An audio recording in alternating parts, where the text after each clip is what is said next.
What is up, boyos? Oh, boyos. Welcome to Last Week in Games, where everything is video games. My name is Jake. I'm joined by Nick. I wanted to start this just so out of nowhere. I wanted to catch him off guard, and You sure did. that's what I did.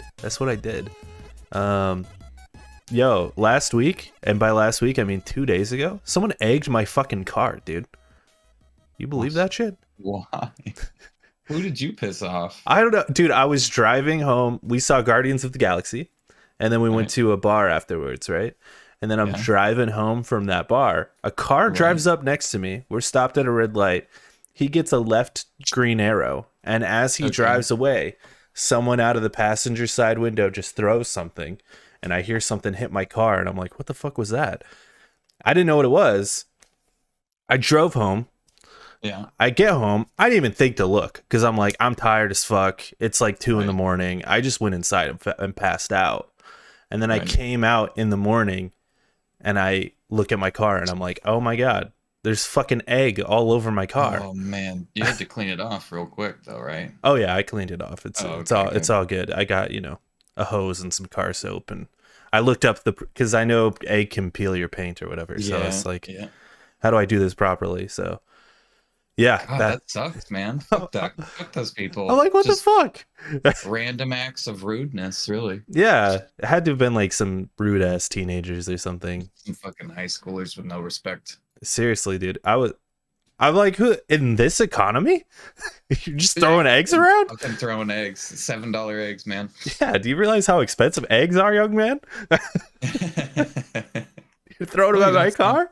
You don't seem too upset about it. Well, it came off and it didn't peel any paint. I think I'd be way more mad if it fucked up my paint job or whatever. If it did some damage, yeah. Although I think my paint is covered under warranty, so we're good. Even if that did happen, but still, that pissed me the fuck off, man. Yeah. Oh yeah, dude. You do anything fun over the past week? Oh yeah, I saw Guardians of the Galaxy. Shit movie, huh? Yeah, so bad. Marvel's dead. They're dead in the water. DC's in bad hands. It's over. Superhero fatigue, it's real. I haven't really done a whole lot, man. I haven't done a whole lot. Just trying to relax. My body has gotten real tired. I just feel tired a lot. So yeah, you've had a busy first couple months of the year. It's time to relax. I'm still trying to get in the swing of things. I feel like when you guys going on your honeymoon? When you guys doing that? We've got one in June. We're using a friend's wedding as an excuse to extend our stay out in Cancun. Oh, okay. That's fun. So we're going like 3 days longer than we need to on that. And then also October we're going to the Mediterranean Sea. Damn, you guys are double dipping on the honeymoons? Double dipping on the honeymoons. That's pretty tight. That's pretty tight. So because we figured, it's not going to be enough to just be in Cancun. We got people that we know, and it's not going to be our, thing. So we're like,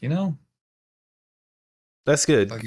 Because I've heard people, and I thought you guys were doing this too. Did I lose internet?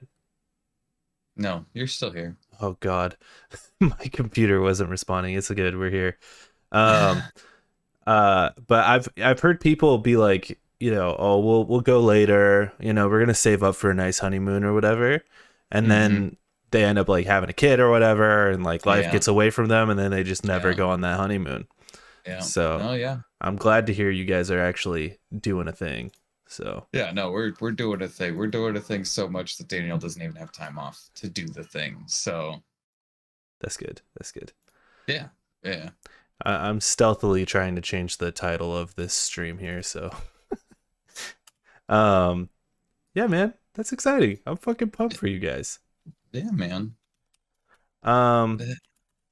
Did you know a lot of things happened in games last week? I haven't really been able to pay attention to them. So this is going to be you're telling me kind of thing, and I'm reacting.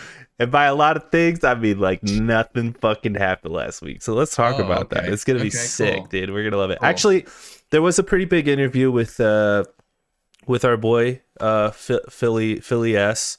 And then on the opposite side of the spectrum, our boy Herman Holst of PlayStation also had an interview regarding two very different things. But I think they're both very interesting. So let's get into that, huh? Starting off in the titties. These are some tidbits of news that we want to talk about. Okay. There was a Gran Turismo trailer. Did you see this Gran Turismo trailer? It's for a movie. I did not. Gran Turismo movie. It's an interesting concept for the movie. Do you know what it's about? Have you heard anything about it? Nothing. Not a damn thing. So I guess it's based on a true story where they got these people who are into Gran Turismo, right? Like super into the game Gran Turismo. And they're like, we'll have a competition, and whoever wins the competition can train to be an actual race car driver. Okay. So the movie's like that. It's like wasn't there like an episode? God damn it, this is the second week in a row where I'm referencing South Park, but isn't there an episode of South Park where like he's like really good at a video game and he has to like fight off God or something? Probably. It's like Butters is really good at the game or something. I don't know. Whatever. So I don't know. I guess it's based on a true story or something. I don't know.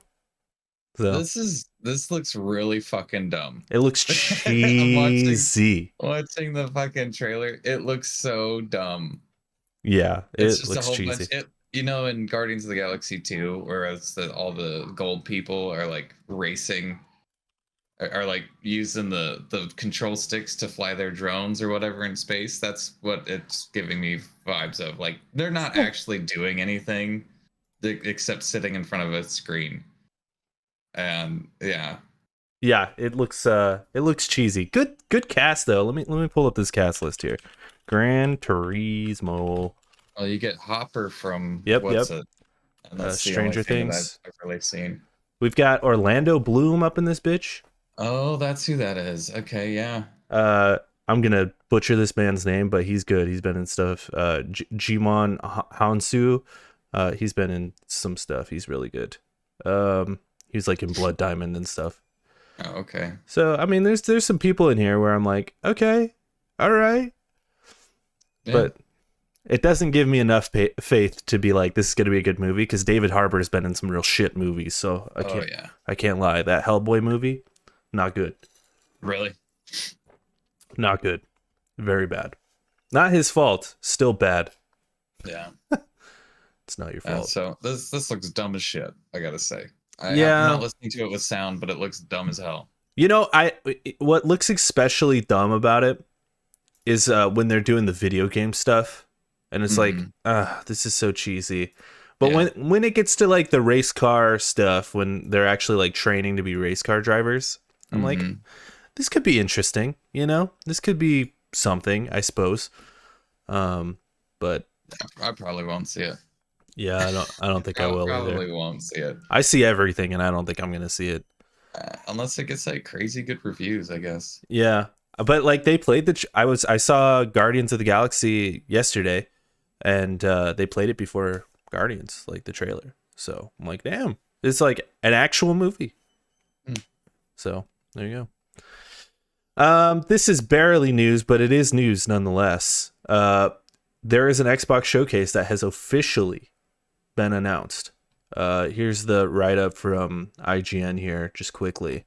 Microsoft has announced that a new Xbox Games Showcase will be live streamed this June and will once again include reveals of upcoming Xbox games from both first and third-party studios. In addition, there will also be a Starfield Direct, a whole show dedicated to a deep dive on Bethesda's upcoming spacefaring RPG. As detailed on the Xbox Wire blog, the Xbox Game Showcase will be live streamed on Sunday, June 11th at 10 a.m. Pacific time. No specific developers or games have been teased, but naturally, whatever is shown will be our first look at what's coming to Xbox, PC, and Game Pass in the future. June 11th. Give me the date again. June 11th. Okay. At 10 a.m. 10 a.m. So that Perfect. is a Sunday. Dude. Last Week in Games. We'll just watch it live. Whatever. That's the day before I leave to Oh, for real? Yeah. So maybe I'll watch it live alone. We'll see how it goes. Yeah. That's the day. Dude, that's also the day after I move houses. So it's going to be a rough one. Man. But I think I could get like a shitty setup going for just watching it in my room or whatever. Yeah. But yeah, there it is. Xbox doing the thing. But they're the first ones to say something. You expecting anything big? You know, we'll do a prediction show or whatever when it's closer. Dude, but anything? Not a thing, man. Xbox has been behind the 8 ball. Truly. For a while now. Mm-hmm. For a while now. Like, what have they released? Psychonauts? Yeah, I mean, I'll give them Hi-Fi Rush was good. Yeah. But Pentiment. That just came out. Like, Hi-Fi Rush was like they didn't expect anything of it, which is why they've super early released it. And they're like, hey, well, this game's out, by the way. And so all their best games have been like just smaller, almost indie, even though they're not indie, but like, let's take our big teams and just have a small group of people work on these games. That's where they've really shined. They haven't had like a big thing. The last thing they've really had was Halo, and you know that kind of flopped a bit. You know, because that game needs to get with the times. What is it? It came out like a year and a half ago. We're on season 2 right now or something. Are we on I thought we were still on season 1. Are we? I don't fucking know. I don't know. I don't care. Yeah, me either. It's there's a couple things that I'd like to see from them. You know, I want to see that new Hellblade game, which is weird because we saw like an in-depth gameplay thing last year. I thought for sure we would have seen it by now, but nope, still not around.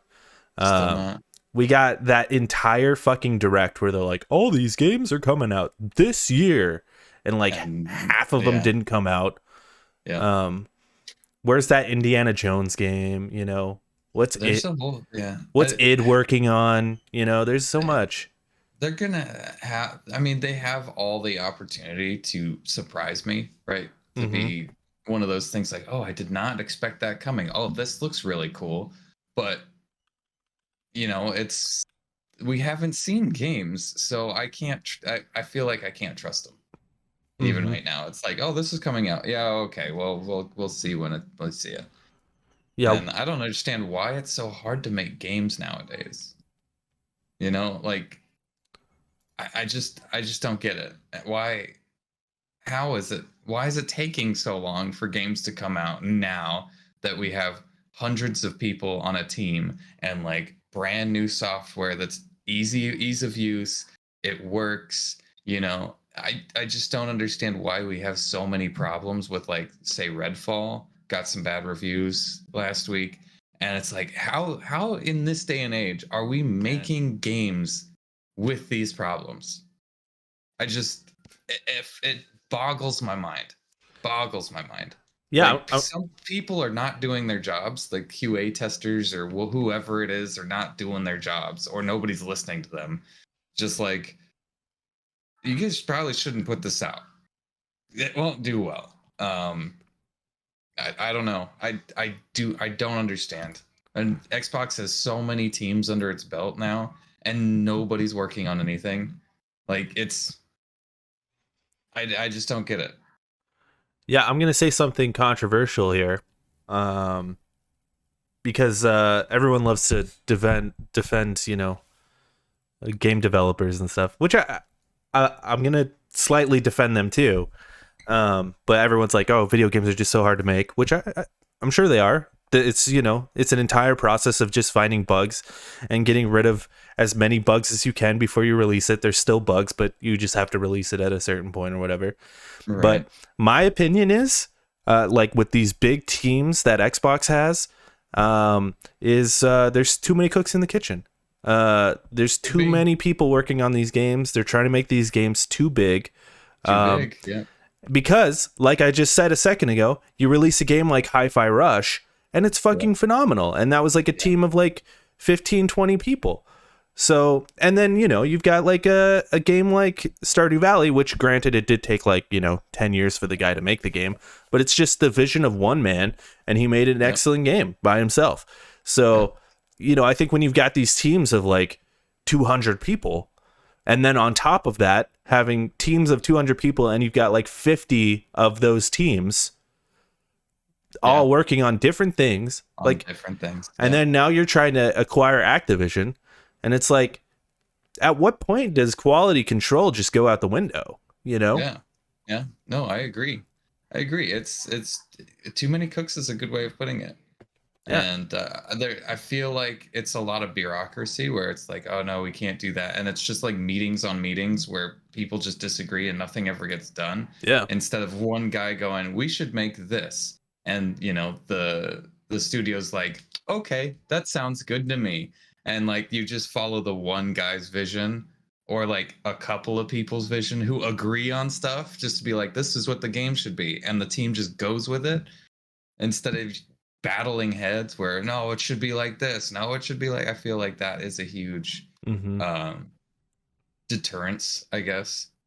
So yeah, I mean, and it's like Sony has been pretty good at being like, hey, our lead guy is Cory Barlog, or our lead guy is Neil Druckmann, or our lead person is Amy Hennig, or whatever.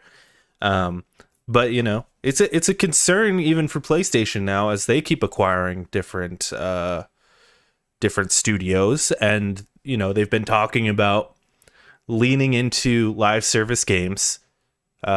Recently, they acquired Firewalk Studios. Also recently, they acquired Bungie. So it is a little concerning even on PlayStation's end. Like, what are you guys doing over there? Like, what's going to happen? Honestly, we did just get God of War. We've got Spider-Man coming. They announced Wolverine. So they have stuff coming, but it is like, what does the future of PlayStation look like? And it is like slightly concerning. And this is my segue into the next little titty here. Herman Holst did a big interview with GameIndustry.biz. I'll leave a link in the thing, the description down below. Here, I'll put it in chat right now if anyone's interested. There you go. Maybe I'll do it in a sec. But I'm not going to read the whole thing. But basically, he just kind of talks about how, yes, they are leaning into live service games, but the term live service doesn't mean anything. This is what he says. He says, there is a risk that we talk about live service games in generic terms, as if it is a single genre or even a single business model. PlayStation Studios are making a variety of games that could be referred to as live services, targeting different genres, different release schedules, and at different scales. We are also creating games for different audiences, and I take confidence from our track record in creating worlds and stories that PlayStation fans love. I think that's like an interesting way to put it, but it does feel sort of like PR speak. Oh, it's all of it is. Yeah. Everything's going to be PR speak. Yeah, it's hard to say though.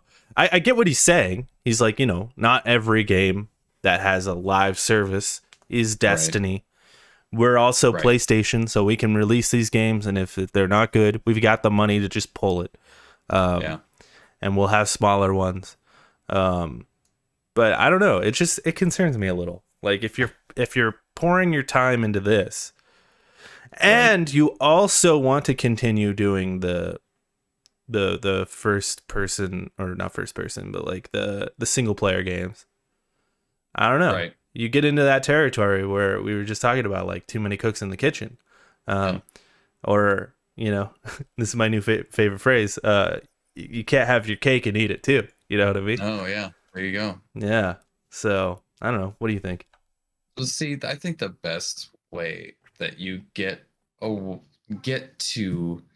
do a live service game is exactly what Fortnite did, where they released a game and people played it and went, it's okay. And you had inside developers going, what if we did it like this? And like they made their own thing, and the company was like, you know what, this is pretty good, let's release this. So they changed it, released the game as a battle royale, and it blew up like crazy. Or even going back to factions, how it was like, yeah, we beat the game, but while it was still being bug tested and whatnot, a couple of developers, started making a multiplayer experience just for the hell of it. And it was so good that it ended up just shipping with the game. And now we're going to have a standalone factions game. Like, I feel like that's the best way to have a live service sort of game, is just an unexpected win. Like so many companies are trying to force the live service in such a way that they just don't understand what's going to work and why it's going to work. And I think that's kind of the I think that's kind of the downfall. It's just like you never know what's going to come of it, but when it does, it hits. And I think you just have to you just get lucky is all it is. And these big ass companies are trying to force the luck, which just seems very forced, for lack of better word, and everybody who's buying it can see that. Like, sure, you'll try it, but is it going to be good? Is it going to have the same heart that Fortnite had? Is it going to have the same heart that factions had? No.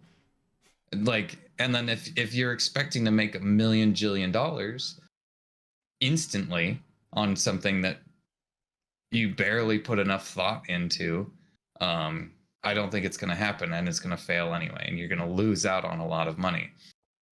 So, yeah, I mean, Rocket League is another great example. Where it's like, hey, we have this idea for this car game, and it sort of just, I don't think it launched as like a live service game. It was like, this is a multiplayer car game with a fun little story thing if you want to do it. And then it turned into this live service thing over time. Yeah.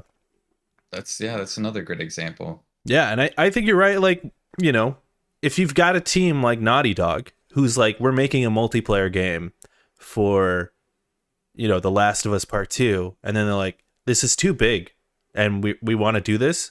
That's one thing, where it's like, oh, right. that seems like a passion project almost. Like they wanted to do that. I don't think it's like PlayStation forcing that upon them. But then you're buying studios like Firewalk and Bungie, who are inevitably going to be pushing things like this on studios like Sucker Punch, who did Ghost of Tsushima Legends, which I thought was really fun. But like, what does Ghost of Tsushima Legends look like if you turn it into a live service? I don't know if that's fun or not. And I don't know if that's something they even want to make. They will say they want to make that, but I don't know. And I guess the only way to know is to find out. To do it. Yeah. I mean, that's exactly it. You got to take the risk. Yeah. You have to take the risk. Even Destiny, when it came out, it was a live service game, but there was a lot of stuff that they had to completely change. Hell, they had to remake it. Destiny 1 was not the ideal Destiny. So they had to come out with a whole nother game that went, we didn't think it was going to be this popular, or we didn't think it was going to go in this direction, but it is. So we had to remake a whole new game. So Destiny 2, here you go. Well, and Destiny was like its own thing too. It was like the first one to really do this sort of model. I don't think it was the first one, but it was one of the first ones to kind of do this model. And at the time, Bungie had just gotten away from Xbox, and they're like, we want to make put our foot in the into the competition, right? And that was like a passion project. Like they wanted to do that. And now here they are, nearly 10 years later, still making the same shit, making their game worse and worse. Like, it was great when it first came out. Yeah. Even the second one, I was like, this is great. And as it keeps coming out, I'm like, this shit sucks. Yeah, it just keeps getting. I know I'm in the minority there, just but like, keeps fuck. getting worse. Yeah, like do something right. fresh, you know? I think it gets stale after 10 years of the same fucking shit. It's like I want something different, even if it's like in the same universe, just something to expand, you know? Yep, just do something else. Yeah. It's Destiny's story writing is terrible. Yeah, and I love multiplayer games. I love playing with the boys, but like I don't know, when you're playing the same multiplayer game for fucking 10 years, it gets old, you know? Oh yeah. Yep. It's like I need something else. Make something else. Yeah. A different aesthetic, just, you know, like, something. Just completely change it up. Like keep the same shit but change it up. Yeah. You know, just there's something about it. Make it third person. You know, for Destiny. Just change something about it.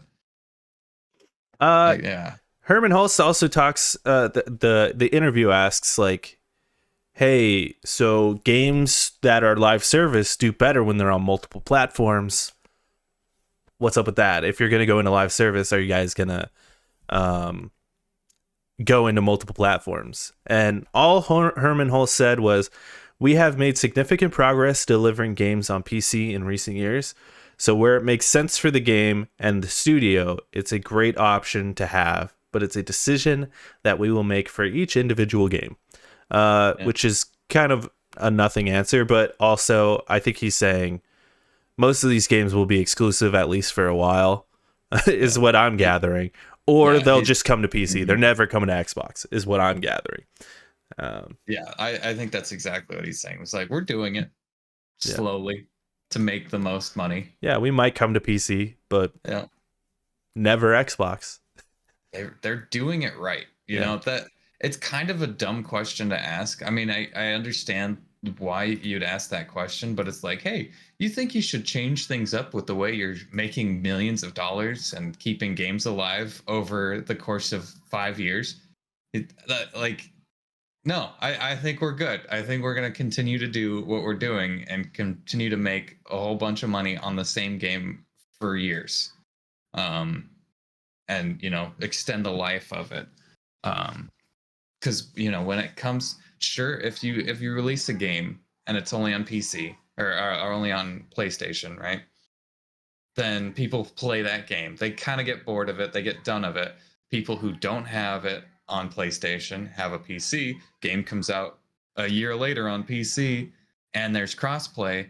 The people who are playing PlayStation will jump back into the game to help the PC players catch up or do whatever. There's going to be a release or something, and it's like you just extended your game life. Your numbers start going down. It's just like, whoop, here's some more people, and then you know, that's just the way it is. It's a great business model to have, especially with the crossplay. If you could add crossplay to multiplayer games on that kind of stuff, it'd be fantastic. I agree. Yeah, PlayStation's doing it. I mean, as long as when they port them, the games work. The games work, you know, because you know, with the Last of Us, it was kind of a nightmare. I think Horizon had some issues too when it came to PC. So I don't know. I don't remember. Sorry. You're good. Yeah, we'll see what's up with that. But it's a very interesting little interview. It is a lot of PR speak, but it's pretty interesting. So definitely go read it if you have the chance. But speaking of interviews, Phil Spencer did a fully in-depth interview with the folks over at Kinda Funny on their show called the Xcast. And this was kind of big news because this happened right after what happened. We talked about it last week with the Activision Blizzard thing not getting passed in England, the UK. And then also right on the heels of Redfall being a huge disappointment. And I'm not going to read the whole interview because that would be ridiculous. It's like a 40-minute interview. But I would walk away. Yeah, that would be ridiculous. But I have some snippets here that we'll go over, we'll talk about. But I definitely think, you know, for anyone watching, like, it's definitely worth going and watching this interview because it's pretty fascinating. it's a different kind of Phil that I've never really seen before, where he just seems down.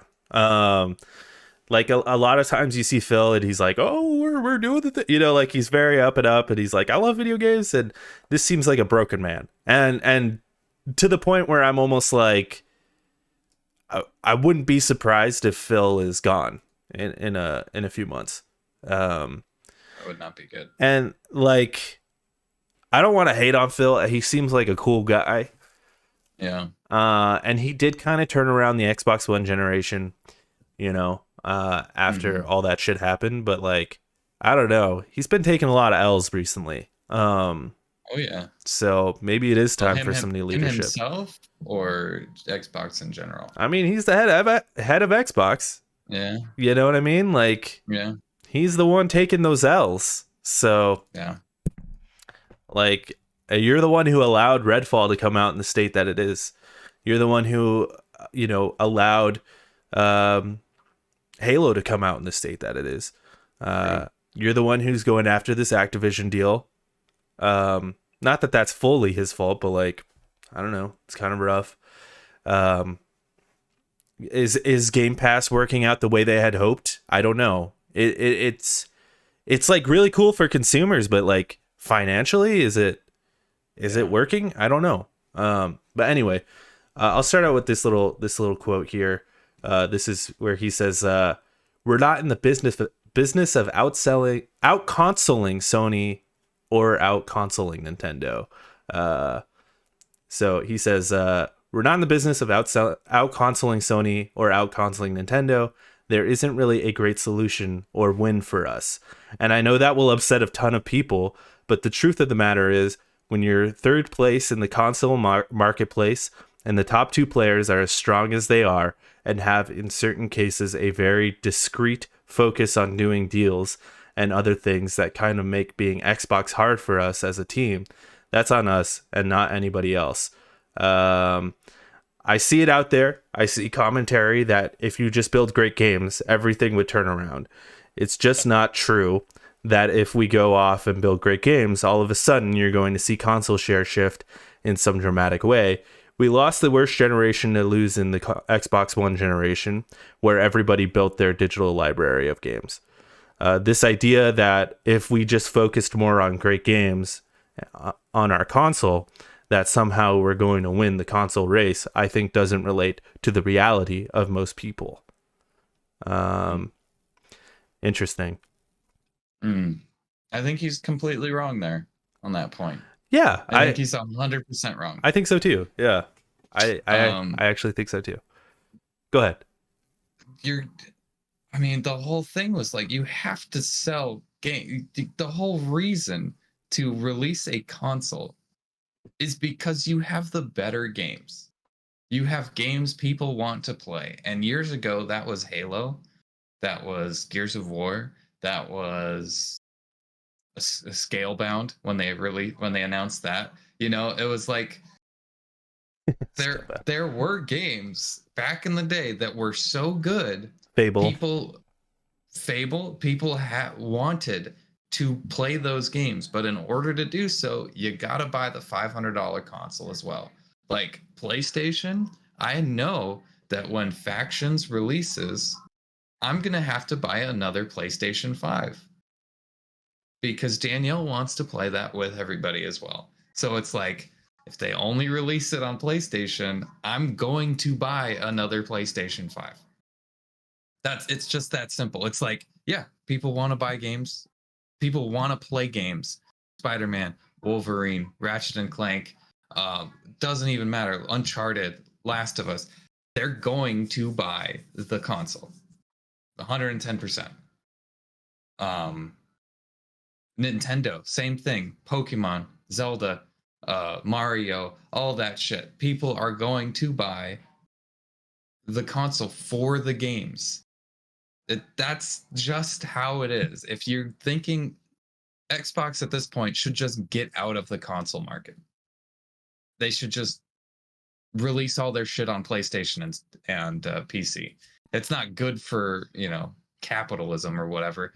I feel like they are going the route of like Sega. You know, how Nintendo kind of beat Sega, and Sega didn't have the IPs to combat Nintendo. It was just like, oh well, we're done. We had Sonic. That's it. Like, okay, can't think of anything else, huh? So I have a feeling that's what's going to happen in the next few years. Is they're just going to stop existing as consoles, which sucks. But they've taken the steps to get there. Mm-hmm. Like, it's kind of their own fault, and they're stuck on games that are 30 years old that just aren't with the times, aren't innovative, aren't like, they're games that we've played. And I feel like acquiring Activision on top of that is a bad move as well, because sure, Call of Duty sells like hotcakes, but it's literally the same game. And it same would with Bethesda. Like, they were just Yeah. releasing the same shit over and over again. It is not a good It's a good point. idea to do that, because as soon as people get bored of it, like Call of Duty, that's a tough one, because Call of Duty is one of those comfort foods where you come home and you're like, I can play 10 minutes, 15 minutes, whatever, and play a match and get off and leave. Like, that's, you have that sort of what do you call it? The sort of liquid, the chance to do that with that game, and you know what you're getting into it. So the people that buy it for a specific reason. But games that are good, like actually good, are going to sell consoles, Mm-hmm. And that's just the bottom line. If they want to continue doing consoles and making consoles and being a competitor to PlayStation and Nintendo, they have to come up with fantastic games. They have to release something. Mm-hmm. It's the only way.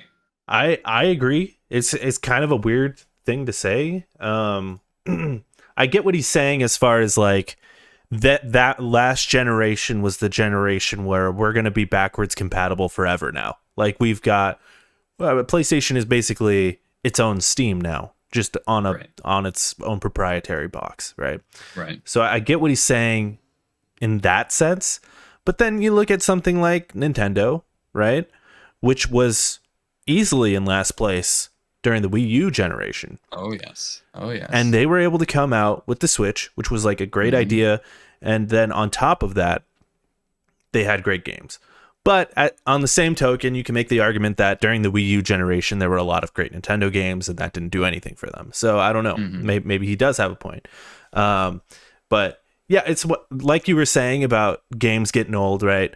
Like, what does Microsoft have? They have Halo, which has been the same forever. They have Gears of War, which has been the same forever. If you look at something like Sony, they made Uncharted, and they're like, okay, Uncharted is getting kind of played out. Let's do The Last of Us. Or when God of War, right? Ascension came out, people were like, it was okay. Wasn't my favorite. They completely like rebooted that game. Or Horizon, which was originally the Killzone guys. They're like, Killzone, whatever that one was that came out on PS4. That came out and people were like, it's fine. They're like, all right, let's switch gears. Let's have make something else. Or even Sucker Punch. Same thing. Yeah, exactly. 505 hasn't made anything except a Halo. And it's not even their own game. Yeah. Why not just give them the opportunity to prove themselves on something else? Right. It's it boggles my mind how safe they're playing. And that's the worst thing you can do in the video game industry. Is play it safe. And maybe they are getting out of the console market and they're really just pushing into being PC and their own sort of like Steam or whatever, which is fine, I guess. And maybe their consoles will just be like a cheap alternative to PC gaming. But then at that point, it's like, well, I'll just get a PlayStation, and I think that's where a lot of people are, where it's like, I will just get a PlayStation. And if I want to play an Xbox game, I will get a PC, Yeah. Yeah. Like Yeah. that's where I was, like, Yep. well, if I ever want to play an Xbox game, it's on a PC. Which Yep. I don't know. Maybe that's their whole goal. Maybe they don't give a shit about console sales, and this is all they want. But how does that work out for them in the long run? I don't know. It's hard to say. Mm-hmm. But moving directions here, Phil kind of mentioned the Activision deal. Uh, Mm-hmm. here's a write up from GameSpot. This just quickly. The CMA rejected the Microsoft deal over concerns about the cloud gaming market. Spencer, like others, said he believes the cloud gaming market is only just getting started, which makes the decision puzzling. Here's a quote from Spencer. The CMA decision was disappointing. We've been talking to that group for coming up on a year. They defined a market of cloud gaming that, in my mind, doesn't really exist yet today. But they have a point of view that maybe we have a lead in a market that is just forming, and that this content could somehow prohibit others from competing in that market. Um, he said, Activision Blizzard King is not our strategy, but it is an accelerant for our strategy. That's kind of all he really said about it. I'm sure there's like a bunch of legal stuff where he can't talk about it too much, Mm-hmm. Yeah. So all he really said was that, and that he said he's confident that in the coming months they will be able to turn it around. I don't know. I don't know if that's true or not. Um, Yeah. A couple of months. What is a couple of months in the video game industry? yeah, well, I think he Yeah. means like, when the appeal happens. No. Yeah. Oh. I see what you're saying. Yeah. Yeah. Yeah, I mean, I'm conflicted on the whole Activision thing because on one hand, Xbox as the Xbox team is third fiddle to Nintendo and Sony. Yes. But on the other hand, they're owned by Microsoft. And that's the thing where I'm like, they're fucking Microsoft. If they weren't Microsoft and they were just Xbox, I'd be like, that deal would go through no problem. I think it's the fact that they're also Microsoft, Could be. which owns everything, So I think that's where the trouble lies. He didn't really elaborate more. We kind of talked about it last week, and we said the same thing, right? Where we're like, it just sounds like the board there is predicting the future about cloud gaming. Yeah, but for him to say, Activision Blizzard King is not our strategy, but it's an accelerant for our strategy. Well, what's your strategy, Phil? Yeah. What's your strategy? Yeah. What does that mean? How is this going to accelerate your strategy? Yeah, what does that mean? I don't know, man. It sounds just it's pretty dumb. But he sounds broken. You're absolutely right. Mm-hmm. It sounds like he doesn't really know. He doesn't believe in his company anymore. Yep. And then he went on to talk about Redfall a lot. Oh, great. So I mean, I'm gonna try to piece together some stuff here just to talk about. So I mean, he here at the start he says, I'll just say all up. There's nothing that's more difficult for me than disappointing the Xbox community. I've been part of it for a long time. I obviously work on Xbox, head of the business, have a lot of friends, get a lot of feedback, and just to watch the community lose confidence, be disappointed, I'm disappointed, I'm upset with myself. I revisit our process. I think back to the announcement of 60 frames per second, and then we weren't shipping 60 frames per second. That was our punch in the chin, rightfully, a couple of weeks ago. And then seeing the game come out and the critical response was not what we wanted, and it's just disappointing. What can we learn? What can we get better? One thing I'll fight is what went wrong. There's clearly quality and execution things we can do, but one thing I won't do is push against creative aspirations of our teams. Then a lot of people will say, hey, you've got teams. It's kind of hard to read because, this is like spoken word, so it's like a transcript. So, Right. Yeah. Hey, you've got teams. Teams know how to do one kind of game. Just force them to do the one kind of game they have a proven track record for. I'm just not a believer in that. He goes on to talk about that. I mean, I don't think that's the issue with Redfall, bro. I don't think that's the issue with Redfall. The issue is nobody was listening to the the quality control guys. So he does talk about that. And actually, the interview is great because Gary Whitta is there, and Gary Whitta just doesn't give a fuck, and I love that guy. He was pretty blunt about it. He was pretty like, "You've got quality control. What happened?" And basically, what Phil Spencer said, I'm trying to find it here, but I can't. So I'll just paraphrase. Go watch the fucking interview. But basically, what he said was like, we do have quality control. It was testing a lot better internally. And a lot of the reasons for that is, when you're doing tests early on, you're ignoring a lot of bugs and stuff because it's still in development. So you think it's going to be one way and then it releases and it's not. They don't fix those bugs or whatever. But then he also does go on to say, hey, we're going to go on and try and fix this game, make it 60 frames per second, fix all the bugs.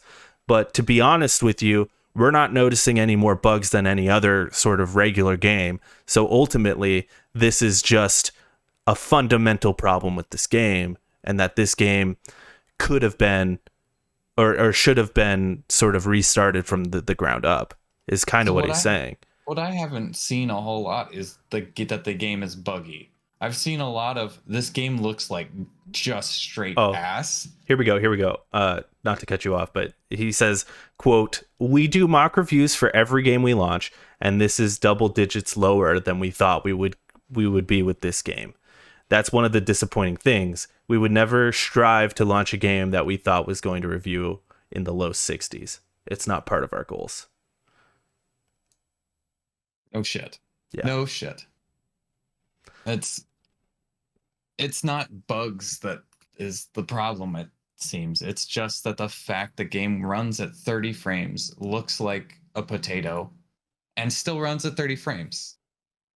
And there you got to either fire your quality control guys or listen to them better. Like something's not going on there. Something is very wrong. And I would look into your quality control side and figure out why they were scoring it so high, before anything else. Like, hey, why did we score this so high? Why we could have pushed it back and had an actual decent game. But man, it must have been like somebody's bad day and just went, yeah, it's fine.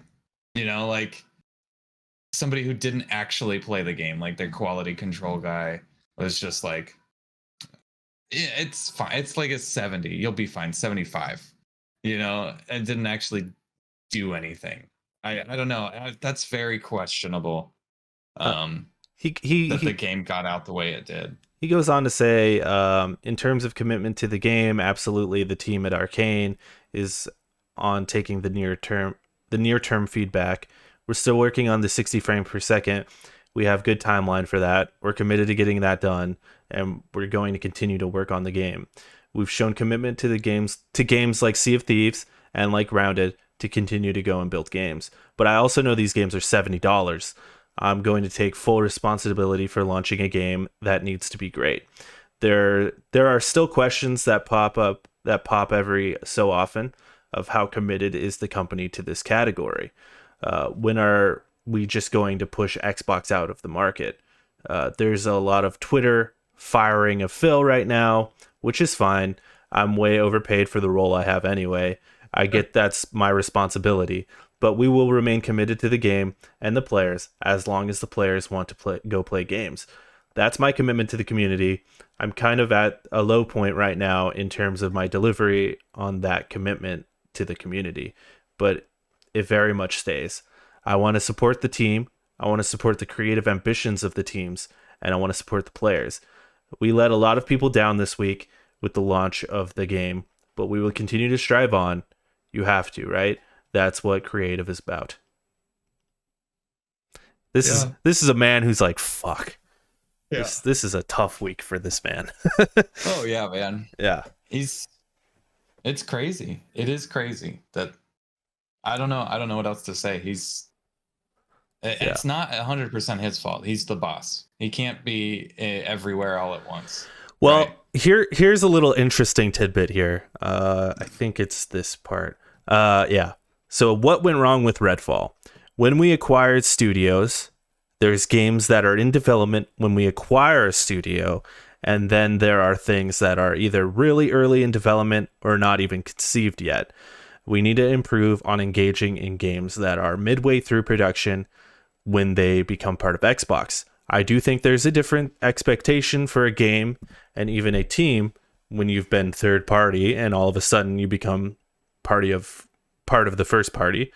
There's a different expectation in terms of how you're going to perform on our console. There's a different competitive set when people look at what this game is. And the other games, they're going to say, hey, I want this game to feel as competitive as other game on another console platform in our case. And we didn't do a good job early on in engaging with Arcane Austin to really help them understand what it meant to be part of Xbox and part of first party, and use some of our internal resources to help them and move along that journey even faster. So we left them to go to work on the game. They're a very talented team. I love that team, and I still do, and I will totally bet on them doing another great game. When Matt Booty, head of Xbox Game Studios, and Jamie Letter, who runs ZeniMax, and I sit down, I think we're going to engage earlier with our different studios.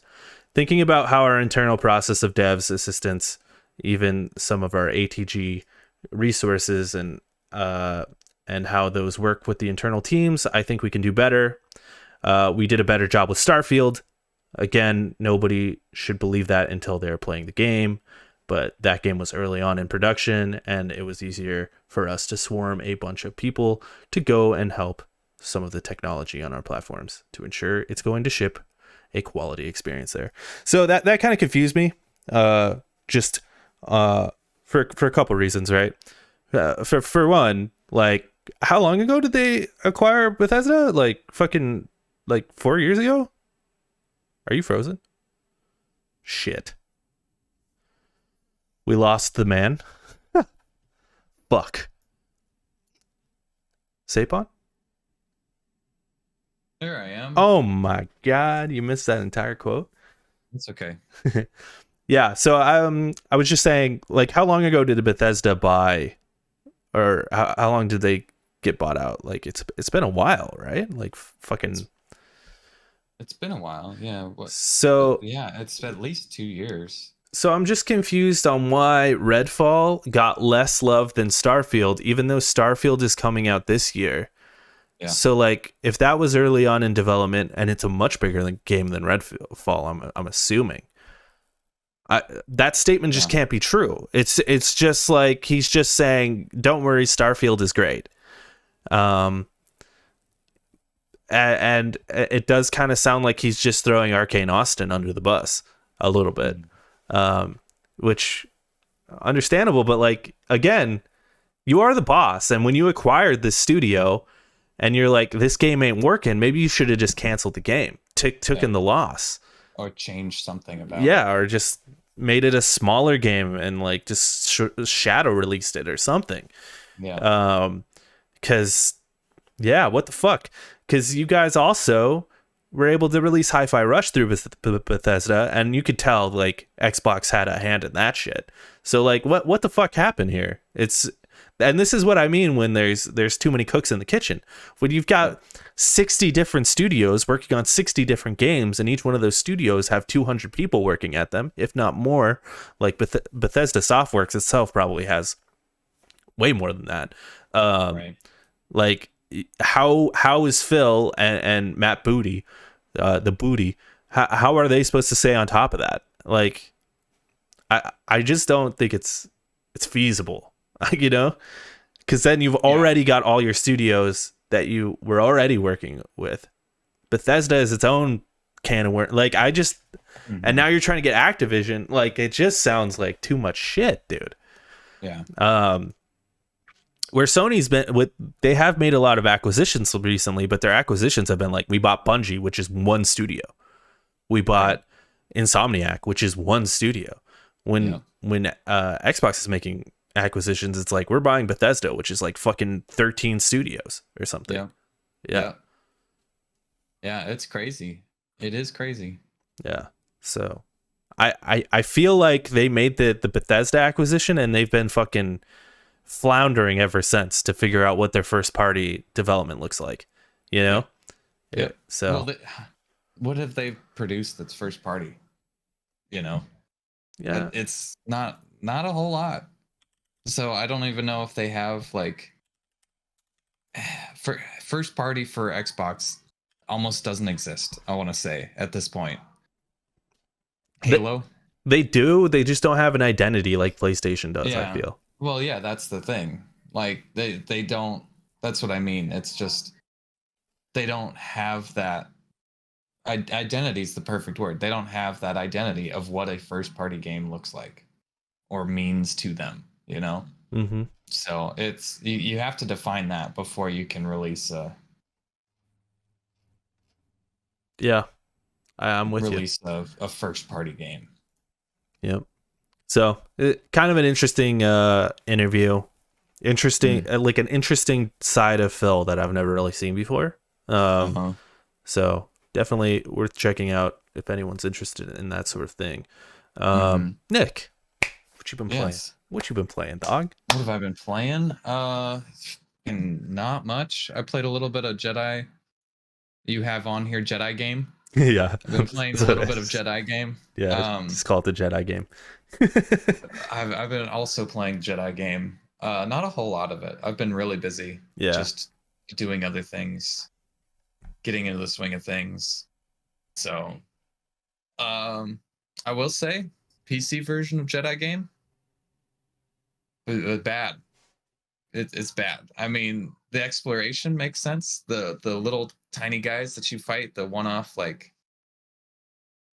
scattered around robots that you fight or whatnot, pretty good. It feels good, looks good, plays good. As soon as you get into a boss fight that has any sort of particles, which was the Rancor with the water, and then there was a frog thing that I tried to fight, literally couldn't do it because it was so laggy and so the frames were just all over the place, and it would slow down and speed up, and it would flash red for a second and then it would be on top of me and it's like, oh, you're dead now. It's like, wait a minute, hold on. So I just decided to skip that. But boss fights are garbage, just terrible. The one at the end with the guy in the tube, that one was okay. Yeah. That one worked. But it seems like anything with water on the ground is like a big no-no. Like for some reason, can you adjust that? Water? No, you can't adjust shit in the game. You can't adjust like the water shaders or whatever. It's all general. It's like distance shaders. It's like a couple of things, and I would turn the water down to 0 if I could, but there's no adjustment for water. Could you imagine swimming, but it's just like nothing, and you're? Oh yeah, that'd be amazing. Yeah, that'd be pretty cool. Yeah, but it's a good game. I can see it's a good game. The combat is not very snappy. I wish they did something else, because in the first game the combat's it's very like muddy. It feels very, you press a button, he does a thing, but then you're like stuck in an animation that you shouldn't be stuck in, or like it takes a minute, or you block. But did you notice this in the first one? I noticed this where you press square twice, but you press the square during the first animation. Yeah. And you're like, oh, I don't want to do that anymore. I press something else, but it still has to go through that second animation. Yeah. Terrible. Yeah. I haven't noticed that. I haven't noticed that as much with this one. Yeah, it's a little better in this one, but also I think so. I like the stances and stuff. Like the blocking doesn't work all the time. The timing is very weird. I don't understand why the enemies flash red if it's not a timed based thing. It's like, hey, flashing red, it's unblockable, but also we're not going to tell you, like, it's like baby's first Dark Souls, but it's not very good. Mm-hmm. It's like baby's first Dark Souls if you want to be frustrated that the controls aren't working. And I feel like that's what it is. It's a fun game anyway. Like, it's not so bad that you can't play it, but it's just, it could feel much, much better. Yeah, I'm with you. I've been playing the PS5 version. I think you're a little bit further than me, but I've been enjoying it. It runs pretty well. I feel like it runs like just as well as the first one. Um, Yeah. much much Which is prettier. okay. Yeah, Which is okay. yeah. That first one has some issues, but like it's a much prettier game. I think it looks better. I like the stances. It just kind of switches it up a little bit. Yeah. I will. But Yeah, I will say I've the honestly only stuck with the single blade. so far single blade, and then if there's a lot of people, I'll pull out the double blade, or like the The the double bladed, yeah, double bladed, not the dual dual wield. blade. Yeah. Oh, I like the dual wield better than the double bladed. I thought I would like it because I've had a hard time parrying in this game. I feel like you have to hit the parry button like super early in this game, and it freaks me out. I just can't figure it out. So I was like, oh, I'll use this dual wield because you press triangle and you parry. But like half the time, I feel like it doesn't work, and it's just frustrating. It just feels like a waste of a button. So I've been doing the single blade, and I'm waiting to get the other stances because I know they exist. And I think I might like them. At least the crossbar sounds cool, and the gun. Oh so. Yeah, that's what I'm looking forward to. I've seen gameplay with the gun, and I'm like, this looks kind of shitty. Yeah, like it just doesn't look like there's a whole lot of animations or stylish at all, or it makes really sense why he would be fighting with a gun. It's cool, but that's why that crossblade, the crossblade is gonna be sick. I feel like I like the heavier feeling stuff anyway. I do appreciate they added something, and it seems like it's part of every stance, so you can add it to any of them. But I remember in the first one, I'm like, why can't I throw my lightsaber? It seems like you can actually do that, so that's nice. You can. I haven't unlocked it yet, but I've seen gameplay of it, and I've seen the upgrade symbol, and you're like, oh, that's a throw option. That's cool. Yeah. So that's good. I've also been playing. I just actually unlocked that too. Oh yeah. Nice. Yeah, I'm like, oh, you can do this, and I did it. I'm like, oh hell yeah, dude, I'm gonna use this a lot more. So, yeah, I've also been playing Octopath, still trudging through it. I've been dog sitting for my father, so I haven't had any of my consoles except for my Switch. So I've been putting a lot of time on Octopath, and it's an enjoyable game. It's enjoyable, although I wish I was watching my dad's dog next week, because that's when fucking Tears for the Kingdom comes out. Oh, yeah. I would love to just spend all this time playing Tears of the Kingdom. Yeah. I'm conflicted in life because I want to play more of the Jedi game, but I also want to play Tears for the Kingdom. So I'm like, what do I do? And I still haven't beaten God of War. Yeah. I don't know. Yeah. I don't know if it's going to happen. I don't know if I'm going to beat God of War. I don't know. Maybe one day. Hopefully. I probably won't. It's not one of those games that really grabbed me. It's not grabbing me. Jedi has grabbed me more than both of them. I played Fallen Order too, and that grabbed me more than the God of War thing had. Yeah, maybe in a different life. Weird, isn't it? If I was younger, it probably would have grabbed me more. I don't know. I don't know. There's just something about it that it's not fun. Very middling about it. It's just like, okay, there's something about it for me where I just feel like it's not fun, and like I don't get it. Especially playing Fallen Order, where you're like, oh, you're just like hopping around having a good time, you're going down these slidey bits, and you have to like control your guy to get around these things, and then there's like a bit like that in God of War, but it just plays itself. Like you can move, but it makes no fucking difference, and it's like, I don't know, there's a lot of shit like that in God of War where it's like, this is kind of boring. I'm just walking a lot and not doing anything. Yeah. And then there's a fight sequence which is really good. I think the combat's like really fun, but like it's so spaced out and annoying to get to, and like, I don't know. It's hard to put your finger on it, right? It's just like there's a guy here and there's a guy over there and a couple of guys over here, and nothing really feels good in it. You know, it's like, I like the combat a lot. But like I said, like in between combat, you're just walking on a fucking path. Yeah. And sometimes there's a puzzle that's interesting, but like most of the time you're walking slowly, talking to some fucker, and like, I don't know, it's just kind of, I'm over it. Yeah. No, I get it. 100%. The story's interesting though. Like I'm totally into it. It's just like, I don't know, man. Can I get this in a movie, please? Yeah. Can this be over? It's too long. Like, I don't know. Yeah, no, I get it. Anyway, Dude, we'll get a lot of hate for that. I'll post that. I'll post that solo. Post it. I don't care. God of War sucks. It doesn't. There It you go. doesn't suck. It's just like, I don't know. It's just there's something about it that is just not. It's not fun. Game of the Year. Shouldn't have won Game of the Year. Did it win Game of the Year? I don't think it did. Oh, good. I think not a whole lot of people got to play. Oh yeah, Elden Ring. Elden Ring. Fuck. Yeah, that's yeah. right. Yeah, that deserved it more. I'd like to thank my President Bill Clinton. That's right. Recent reviews via OpenCritic. Of course, we've got Redfall sitting at a 60. 60. Don't buy this game. On OpenCritic. Jesus Christ. And that comes from 97 critic reviews as well. So like that's a good chunk of people. The only review that was over 30. I don't know, dude. Do I download it and try it out? I have Game Pass. Just to like report back. I mean, you can. I don't know. I'll think about it. Next week in games. It always looked bad though. Redfall always looked bad. It looked bad, but I didn't think it would for this game. It looked bad, but I didn't think it would be this bad. Like a 60 is pretty fucking scathing these days. Like you don't see a game in the 60s a lot, especially a AAA game. Like it's pretty rare to see that. So is it technically a AAA game? Yeah, it's Arcane. It's the guys who made fucking Dishonored, dude. Yeah, I don't like that. Yeah. I don't like that, man. It's pretty fun. Dishonored was bad too, but that's my own personal take. Come on. So they made my own personal hot take. They made Dishonored, Dishonored 2, and Prey were the games that they I heard Prey was pretty good. I heard that too. I heard Dishonored 2 was good too, but I didn't like it. I didn't like it as much as the first one.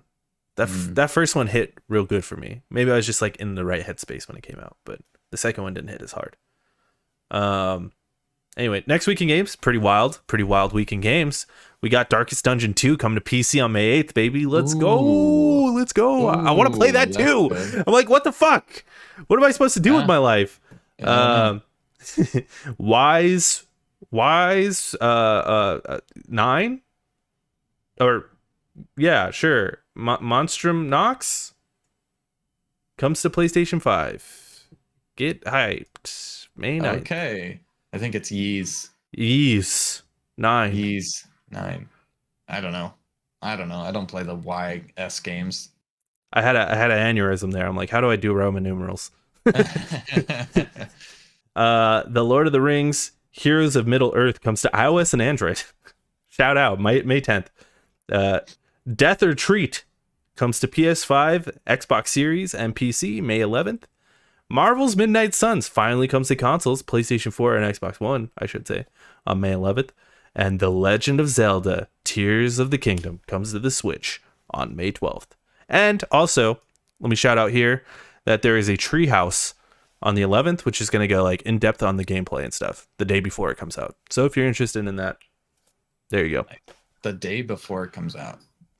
So people, if they're on the fence, they can see that and be like, damn, this looks cool. Would be me. Yeah. I'm on the fence.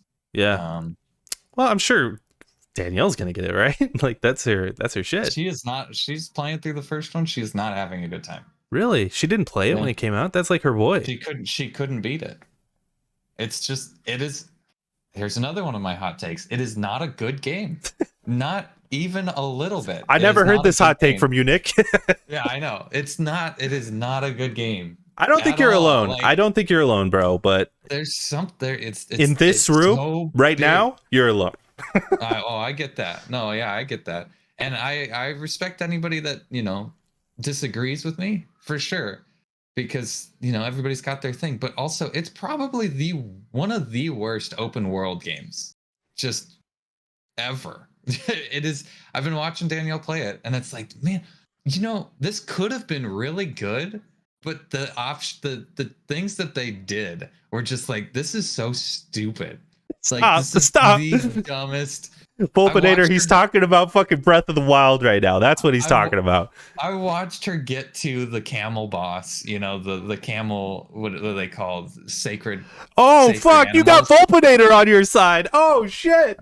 Yeah, so I watched her get to, and she has to like tame this fucking walrus thing, right? And then slide on her shield, which doesn't break like anything else. Everything else in the game fucking breaks, but the shield that she's sliding on, that has been taking more damage from the fucking ground, isn't breaking. Anyway, she's riding on this walrus, and every like 15 seconds she has to like, you know, make it go faster. And this thing is like in the middle of a desert, in the middle of nowhere, just in a flat line with nothing to look at, into this fucking sandstorm to find this fucking thing. And it's like, you just wasted 10 minutes of your life getting to this thing. That's it. You just wasted 10 minutes. There was no faster way of doing that except for riding this walrus into the sandstorm. It's like, this is so dumb. This game does not appreciate your time. That sounds tight. The slightest. That sounds tight. No, that sounds awful. It's tight. Awful. Sounds like something you could just stumble upon. Sounds cool. Boring. No. Why? I wouldn't even want it. I'd be like, this. There's nothing here. But you don't have to. Yeah, you can do that. Yeah, you can. You can do that if you want to.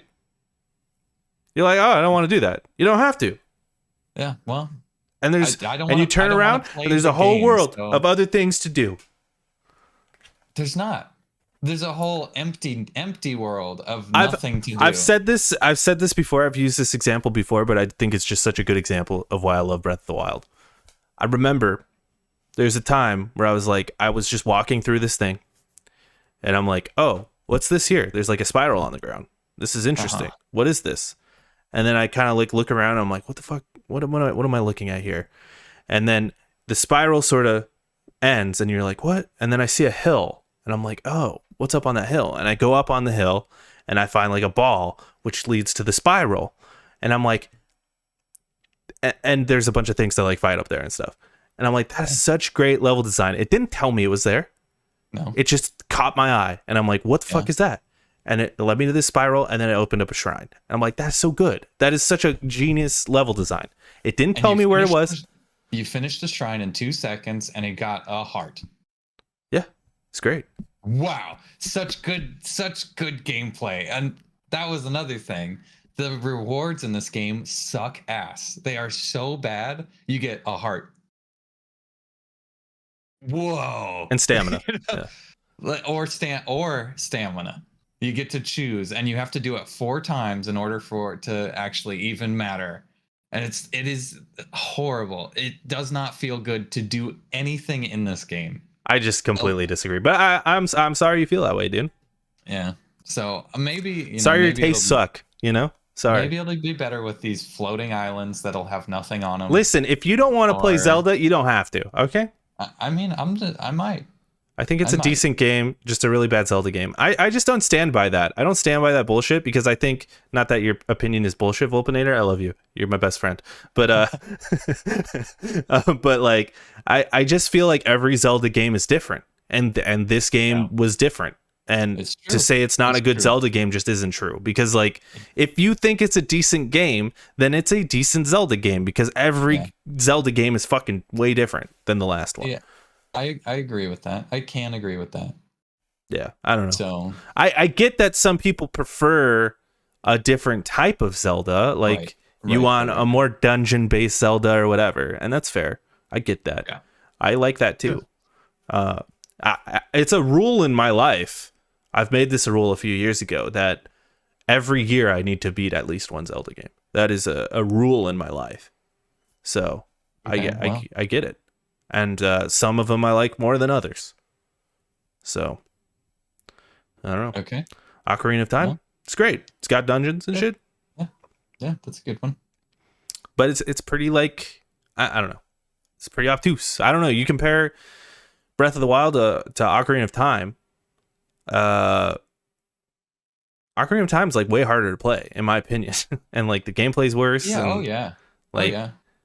I don't know. Combat's way better in Breath of the Wild. I think that's the one thing Breath of the Wild you can see. That was another thing that I hated in Breath of the Wild. I feel like that's undoubtedly the worst take ever because I think that's the one thing that's not even arguable. Like the combat in Breath of the Wild is so unique and fluid, and you could do. There's so many variations of ways to do it. You can do anything you want. There's a lot of ways to beat an enemy, but a lot of the time you're just going to be running around whacking the same spot over and over again because that's just the easiest way to do it.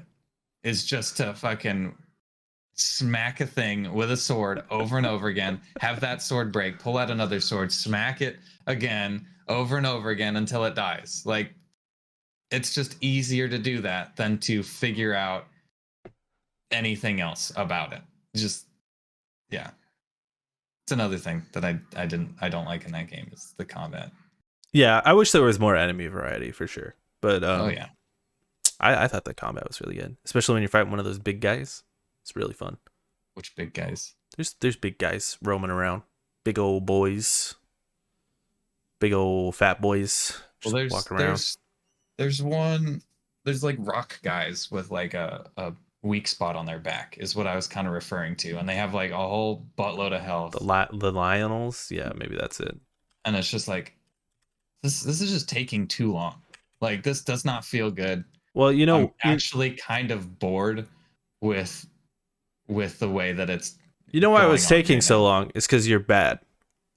No, I like literally. It was just one of those things. Like, this is how you beat him. You hit him in the back. Yeah, the Lionels are one thing. Yeah, the like, mentor, horse people, man. I don't know what. No, I don't. That's not what I'm. There was a rock guy with a. Yeah, the rock guys are okay.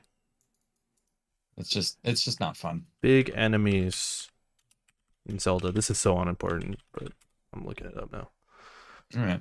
We got Calamity Ganon, of course. I like the final boss too. God damn, that was cool. Yeah, those didn't get to him. Those big fat dudes with the big giant eyes. Yeah, those guys too. Those guys are fun to fight. Yeah, I don't know. There's some fun stuff. I wish there was a little bit more variety, but ultimately I thought I fucking love that game. But to each their own.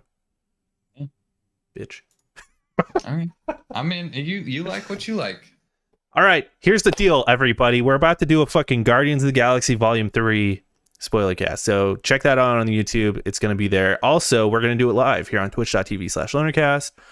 So if anyone is in the chat, hasn't seen the movie, they don't want it spoiled, come back later. Or just get it spoiled. Whatever. Who cares? Whatever.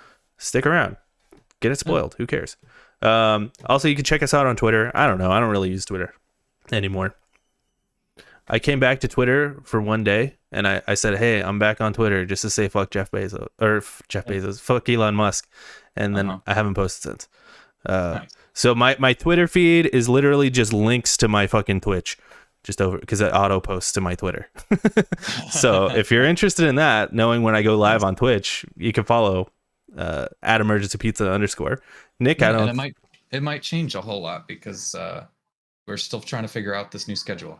Yeah, true. So, that is true. So if you want to know when exactly we're going online, we don't have a date set yet, so that's a good spot to keep an eye on. Yeah. You can follow Nick at @fatal_microwave. I don't know if he posts either. I don't post shit. I just like shit. I'm a freaking lurker on Twitter. That's I know. It. I miss lurking on Twitter. When I got my new phone, I just didn't download Twitter. That makes sense.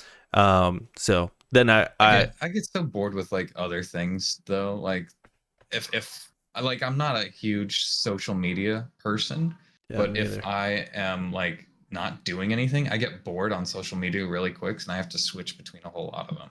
I agree with that. Like not go insane if I'm like sitting in a waiting room waiting for an appointment or something. It's just like, okay, well, the next one, and that's kind of where I'm at. I really miss Twitter though, because a lot of people I followed were like gamer people. And like people who post gamer stuff, and like I follow a lot of political people who post like political news and stuff. So it's like a good way to get some news. But like, I don't know, out of principle, I'm just like kind of over Twitter. So maybe I should just get back on and just lurk and not post anything. I just wish people would like. I wish people would just like pick something like, hey, let's all move to somewhere else, Yeah. Like fuck Twitter, or maybe we could like just edge Elon out, but they're not public anymore, so I don't know. I don't know. I don't know. Whatever. Yeah, and check us out on Twitch, twitch.tv/lonercast. Check out our YouTube channel. We post all this shit on YouTube. And also we're on like Spotify and other things. Google Podcasts. You can find us there. Last Week in Games. We're there. Yeah. Nice. Yeah. All right. Yeah. Yeah.